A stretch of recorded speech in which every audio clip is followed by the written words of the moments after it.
দেখেন মানুষ কি লিখবে, সাংবাদিকরা কি লিখবে, কার পক্ষে লিখবে সাংবাদিকরা? বলুন আপনারা, কার পক্ষে সাংবাদিকরা? সন্ত্রাসের বিরুদ্ধে বলি, দুর্নীতির বিরুদ্ধে এই হাত দিয়ে লিখি। আপনাদের মনে হয় যে আমরা সন্ত্রাস করতে পারি? মুক্তিযুদ্ধের পক্ষে কথা বলা, মুক্তিযোদ্ধাদের সাথে কথা বলা, এগুলো সন্ত্রাস করা? দেশের সূর্য সন্তানরা এদেশের জন্য এই দেশ স্বাধীন করেছে, তাদের সঙ্গে থাকা সন্ত্রাস করা, এটা আপনাদের মনে হয়? এই প্রশ্ন আপনারা করছেন যে আমরা কতটুকু সন্ত্রাস করেছি? আসসালামু আলাইকুম প্রিয় দর্শক, অন্য মঞ্চের আলাপ চাইতে আপনাদের সকলকে আমন্ত্রণ জানাচ্ছি। টেবিল আলোচনার আয়োজক ছিল মঞ্চ ৭১ নামে একটি প্ল্যাটফর্ম। আপনারা জানেন যে এই ৫ই আগস্টের পরে মঞ্চ ৭১ নামে একটি প্ল্যাটফর্ম গঠন করেছে জেডাই খান পান্না, সিনিয়র আইনজীবী, এবং ডক্টর কামাল হোসেন। তারা দুইজনই মোটামুটি এটার প্রধান। তো তারপরে তারা বলল যে বঙ্গবন্ধু শেখ মুজিবুর রহমানের মৃত্যুবার্ষিকীতে ধানমন্ডি ৩২ নম্বরে তারা ফুল দিতে যাবে এবং শ্রদ্ধা প্রদর্শন করবে। তারা বলেছে তারা আওয়ামী লীগের কেউ না, তারা আওয়ামী লীগের পারপাস হাফ করার জন্য আসেনি। কিন্তু তাদেরকে সেখানে যেতে দেওয়া হলো না, বনানী কবরস্থান যেতে দেওয়া হলো না।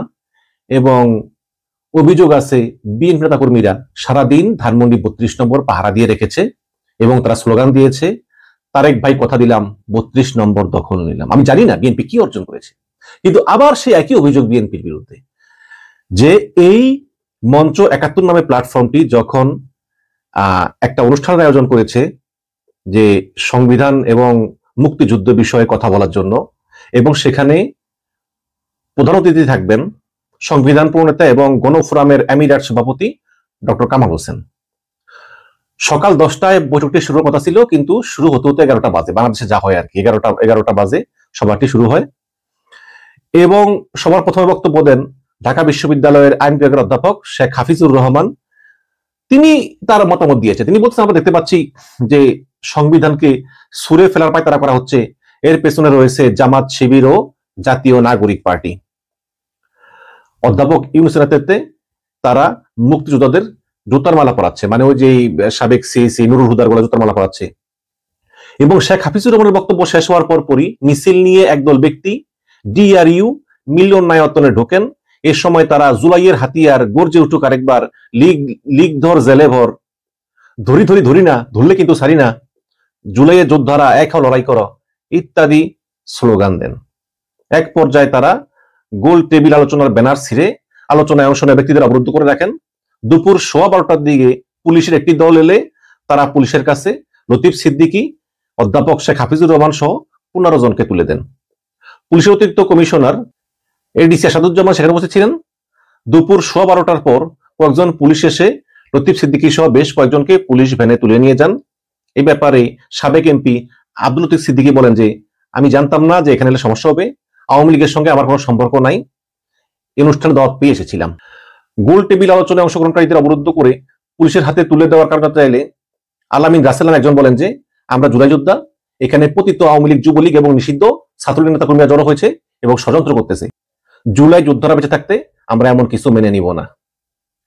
ঘটনাস্থলে জুলাই যোদ্ধাদের সঙ্গে আসা পল্টন থানা জামাত ইসলামের নেতা, দেখেন পল্টন থানা জামাতের নেতা শামীম হোসেন বলেন যে, একটি গোষ্ঠী ৭১ এবং ২৪কে মুখামুখি করে ২৪কে প্রশ্নবিদ্ধ করার চেষ্টা করছে। আমি মনে করি ৭১ আমাদের ভিত্তি এবং ২৪ আমাদের মুক্তি। ভালো কথা বলছেন, ঠিক আছে, কিন্তু এই জামাতেরই কিছু লোক আবার তারা বলতেছে যে ৭১ কিছু না, জুলাই সব। এটাও তো দেখতে হবে। তো এখানে যারা জড়ো হয়েছেন তারা সবাই ২৪-এর খুনের সঙ্গে জড়িত। আমি বুঝলাম না, মানে ২৪-এর খুনের সঙ্গে জড়িত ডক্টর কামাল হোসেন, জেডাই খান পান্না, লতিফ সিদ্দিকী গত ১৩টা বছর ধরে বঞ্চিত। উনি শেখ হাসিনার আমলে জেলেও গিয়েছে। অনেকে বলেন যে উনি হজ নিয়ে কথা বলেছেন, এজন্য না। লতিফ সিদ্দিকী হজ নিয়ে কি বললো না বললো এটা শেখ হাসিনা মাথা কামানোর বিষয় না। লতিফ সিদ্দিকী মন্ত্রী থাকা অবস্থায় শেখ হাসিনা পুত্র জয়ের দুর্নীতি নিয়ে প্রশ্ন তুলেছে। জয়ের বেতন ৩ কোটি টাকা মাসে ফাঁস করে দিয়েছে। এই কারণে তাকে মন্ত্রী থেকে সরিয়ে তাকে জেলে ভরে রাখা হয়েছিল। তারপর এতটা বছর ধরে সে আওয়ামী লীগে পাত্তাই পায় নাই, আওয়ামী লীগে ছিলই না সে। পরে এই ডামি ইলেকশনে সে স্বতন্ত্র থেকে দাঁড়িয়ে সে এমপি হয়েছে। লতিফ সিদ্দিকী কি জুলাইয়ের বিরুদ্ধে না তো? তারপর জেডাই খান পান্না সে জুলাই আন্দোলনের ছাত্রদের পক্ষে ছিল, সে মানববন্ধন করেছে। সে বহু বিএনপি নেতাদেরকে বলেছে আসেন মানববন্ধন করি, বিএনপি নেতারা বলেছেন আমাদের ভয় লাগে। জেডাই খান পান্না ভয় পায়নি। ডক্টর কামাল হোসেন উনি তো আগে করেই আওয়ামী লীগের বিরুদ্ধে ছিল, বাট বৃদ্ধ মানুষ, তিনি অতটা শারীরিক সক্ষমতা নাই, এজন্য তিনি পারেন না। তো এখন এরা বলতেছে যে এরা নাকি এই 24-এর খুনের সঙ্গে জড়িত, অনেকের বিরুদ্ধে হত্যা মামলাও আছে, আমরা আইন হাতে তুলে না নিয়ে পুলিশে সোপর্দ করেছি। ভালো কথা। আলোচনা সভায় উপস্থিত ছিলেন সাবেক সচিব আবু আলম শহীদ খান, এই লোকটা আমার পছন্দ না কখনোই, মঞ্চ 71-এর সমন্বয়ক অধ্যাপক আব্দুল্লাহ মাহমুদ প্রমুখ।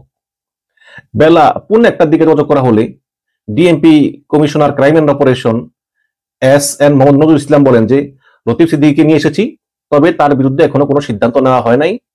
লতিফ সিদ্দিকীর বিরুদ্ধে কোনো মামলা আছে কিনা তা খতিয়ে দেখা হচ্ছে এবং লতিফ সিদ্দিকী অন্যান্যদের ডিবি কার্যালয়ে নেওয়া হতে পারে। জেডাই খান পান্না বলতেছেন যে বিএনপি নেতারা দায়ী। জেডাই খান পান্না তার ফেসবুকে বলেছেন যে অনুষ্ঠানটি 10:30-এ শুরু হওয়ার কথা 11 ঘটিকায় শুরু হলে বিএনপির কিছু কর্মী এবং কিছু ছাত্র ঢাকা রিপোর্টার্স ইউনিটির সামনে লাঠিসোঁটা নিয়ে মিছিল করতে থাকে। এক পর্যায়ে তারা মিলনায়তনে প্রবেশ করে হাতাহাতি মারামারি করেন। এই মারামারি ও হাতাহাতি করার প্রথম উদ্দেশ্য, তারা আওয়ামী লীগের কোনো চিহ্ন এদেশে রাখবে না। বর্তমানে উক্ত অনুষ্ঠানে আসা সকলকে শফিকুল কবির মিলনায়তনে অবরুদ্ধ করে রেখেছে। বর্তমানে তারা সবাই অবরুদ্ধ আছে।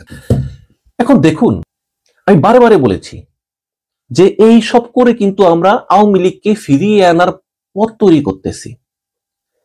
এই ঘটনাগুলো কিন্তু সমস্ত বিশ্ব দেখছে, সমস্ত বিশ্বের বড় বড় মিডিয়াতে এগুলো প্রচার করা হবে এবং যেসব মিডিয়াতে প্রচার করা হওয়ার কথা না, সেখানেও আওয়ামী লীগ অর্থায়ন করে প্রচার করবে। আপনারা হয়তো বলতে পারেন যে এখন তো আমাদের অনেক ক্ষমতা, আওয়ামী লীগ সবচেয়ে দুর্বল অবস্থা আছে, দেশ ছেড়ে পালিয়েছে, এখন কে কি করলো না, এখন কিছু আসে যায় না।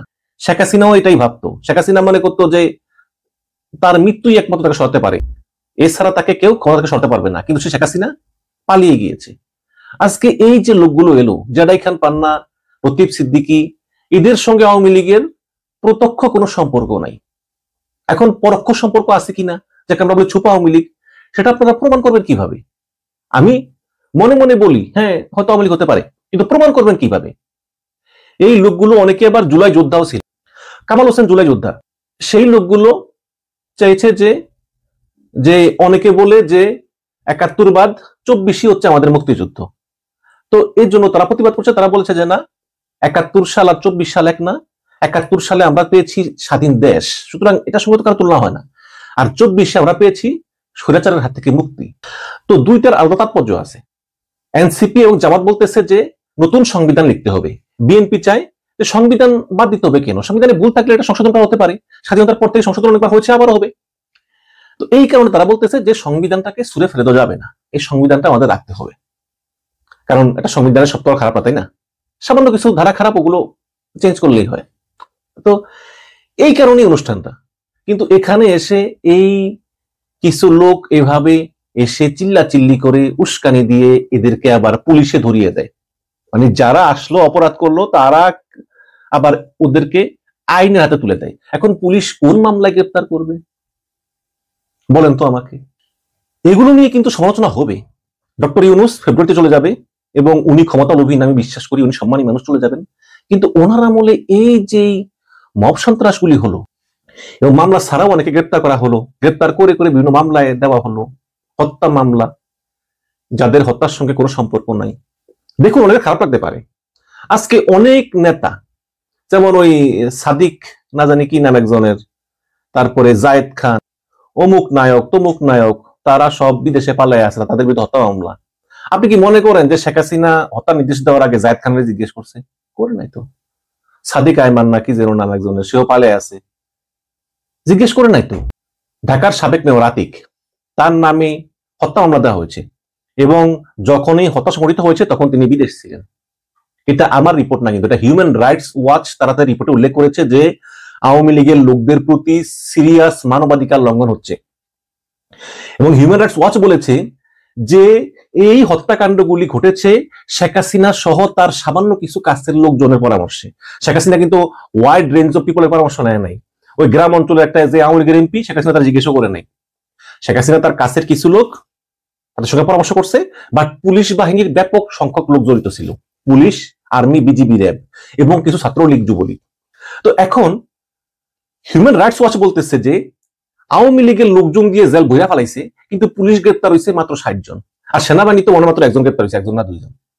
অত সেনাবাহিনীর কিন্তু অনেক লোক ছিল যারা ওই যে র্যাবে বিজিবিতে ছিল, সেনাবাহিনী থেকে আসছে, তখন 5ই আগস্টের পর তারা আবার ওই তাদের সেনাবাহিনীতে ফেরত গিয়েছে, কিন্তু তাদেরকে বিচারের আওতায় না হয় নাই। তো এই কারণে হিউম্যান রাইটস ওয়াচ বলতেছে যে আওয়ামী লীগের উপর সিভিয়ার হিউম্যান রাইটস ভায়োলেশন হচ্ছে এবং সঠিক হচ্ছে না। আপনি এমন এমন লোককে এমন এমন হত্যা মামলায় দিচ্ছেন যাদের সঙ্গে ওই হত্যা মামলার বিন্দু মাত্র সম্পর্ক নাই। মমতাজ আমার পিছু পাত্র না, বাট আপনি কি মনে করেন যে শেখ হাসিনা মমতাজকে জিজ্ঞেস করে এইসব করেছে? হ্যাঁ, অনেক মন্ত্রী এমপি আছে তারা ওই সময় জনগণকে আওয়ামী লীগের পক্ষে ঐক্যবদ্ধ থাকতে বলেছিল, যেমন একজন আছে ব্যারিস্টার সুমন সহ। এখন এই মামলাগুলো আপনি প্রমাণ করবেন কিভাবে? একজন আইনজীবী হওয়া লাগে না, আমি একজন সাধারণ মানুষ হিসেবে আমি দেখি যে এই মামলাগুলো কোনো ম্যারিড নেই। এই মামলাগুলো হয়তো দিনের পর দিন তাদের জামিন না দিয়ে কারাগারে আটকে রাখতেছেন, কিন্তু এই মামলার সাক্ষ্য কি, প্রমাণ কি, পুলিশ কি করতেছে, এগুলোর কোনো খবর নেই। এই মামলাগুলো কিন্তু ভবিষ্যতে সামনে আসবে। এবং মনে রাখবেন, এই সরকারই কিন্তু শেষ সরকার না, সরকার আবারও আসবে, আবারও আসবে, আবারও আসবে। আওয়ামী লীগ কোনদিন ক্ষমতায় না আসলেও অন্তত এই প্রশ্নগুলো আসবে যে এই মামলাগুলো আসলে কিসের ভিত্তিতে করা হয়েছিল। এবং আজকে এই মঞ্চ 71 তারা কয়েকজন ঘরোয়াভাবে কয়েকজন বৃদ্ধ মানুষ একটা গোল টেবিলে কিছু কথা বলবে, এটা নিরাপত্তা সরকার দিতে পারলো না। সরকার কি জানতো না যে এখানে আসবে? সরকার আগে থেকেই কেন পুলিশের ব্যবস্থা করলো? এটা তো কোনো বড় ময়দান না যে অনেক পুলিশ লাগবে। একটা মিলনায়তন, একটা প্রবেশ পথ, একটা ওই প্রবেশ পথে কয়েকজন পুলিশ দাঁড়িয়ে থাকলেই তো, যে কেউ ঢুকতে পারবে না, বাস শেষ।